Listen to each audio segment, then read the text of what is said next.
کہ جنسی سسٹم کس طرح کام کرتا ہے، ٹھیک ہے، اس میں کون کون سے آرگن انوالو ہوتے ہیں، ان کا فنکشن کیا ہے، ان میں کون کون سی خرابیاں پیدا ہوتی ہیں، ٹھیک ہے، اور ان خرابیوں کو ہم نے کیسے دور کرنا ہے۔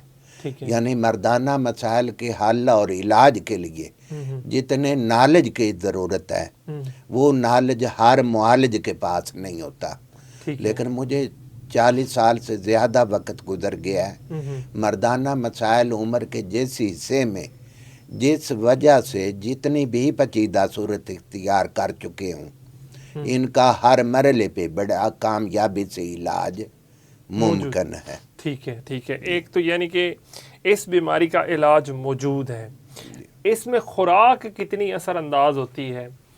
ایک تو لائف سٹائل آپ نے کہا کہ بہتر کرنا چاہیے اور ہونا چاہیے ہر بندے کا، ہر نوجوان کا، کچھ چیزوں سے بچنا چاہیے، خوراک کتنی اثر انداز؟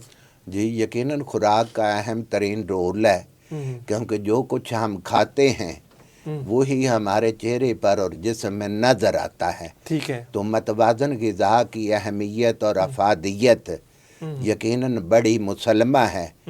آپ کے جسم میں مناسب مقدار میں پروٹین، کیلشیم، وٹامن یہ سبھی مل کر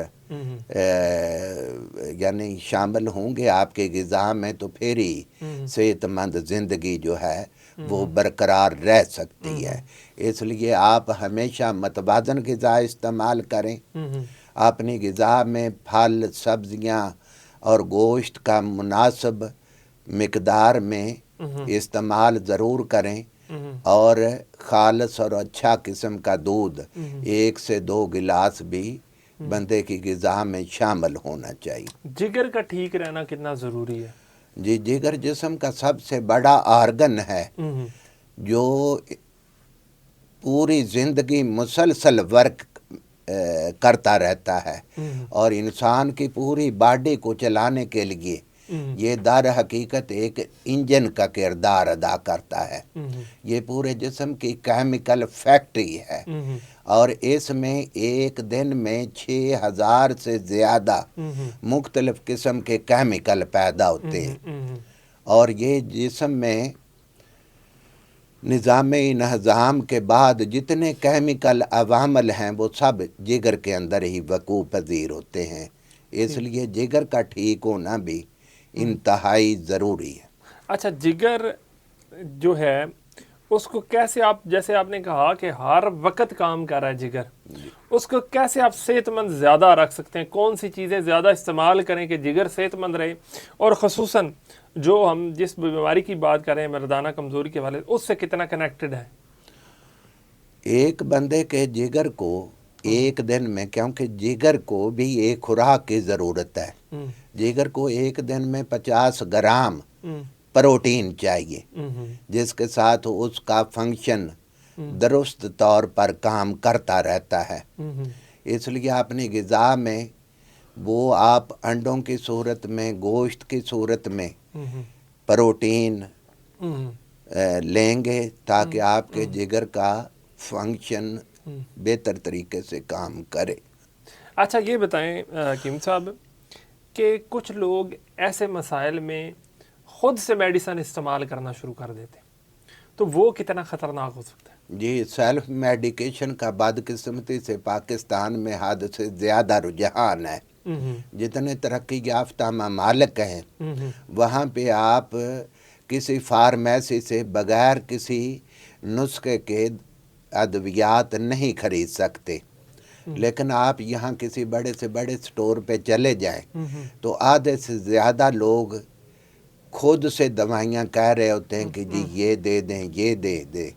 تو سیلف میڈیکیشن کا رجحان انتہائی خطرناک ہے، کیونکہ یہ معالج بہتر بتا سکتا ہے کہ آپ کو یہ دوائی استعمال کرنی چاہیے یا نہیں، کیونکہ اسے پتہ ہے کہ اس کے کیا سائیڈ ایفیکٹ ہیں، یا یہ بندہ جو دوائی استعمال کرے گا اس کی عمر کیا ہے، اس کی جسمانی ضرورت کیا ہے، اس کا مسئلہ کیا ہے۔ تو اسی کے لیے جو ہے وہ بغیر کسی معالج کے مشورے سے ادویات کا استعمال قطعاً نہیں کرنا چاہیے۔ اچھا سیف صاحب، ہمارے ناظرین کے لیے آپ تھوڑا سا آسان کر دیں کہ اگر کوئی بندہ آپ سے میڈیسن لینا چاہتا ہے, اگر وہ کسی دور دراز علاقے سے ہے تو کیسے آپ سے رابطہ کر سکتا ہے؟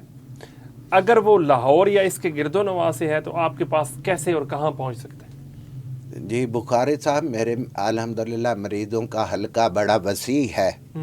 ملک کے طول و عرض سے لوگ میرے پاس آتے ہیں, اور لاہور میں مسلم ٹاؤن موڑ وادت روڈ پہ میرا مکتب ہے, سیف دواخانہ حکیم سیف اللہ کھوکھر.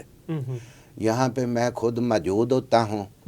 ویسے میں آپ کے ساتھ نمبر شیئر کر دیتا ہوں, اور اگر کہیں دور دراز سے لوگ فون کریں گے تو وہ اپنا میسج چھوڑ دیں. واٹس ایپ بھی اسی نمبر پہ ہوگا.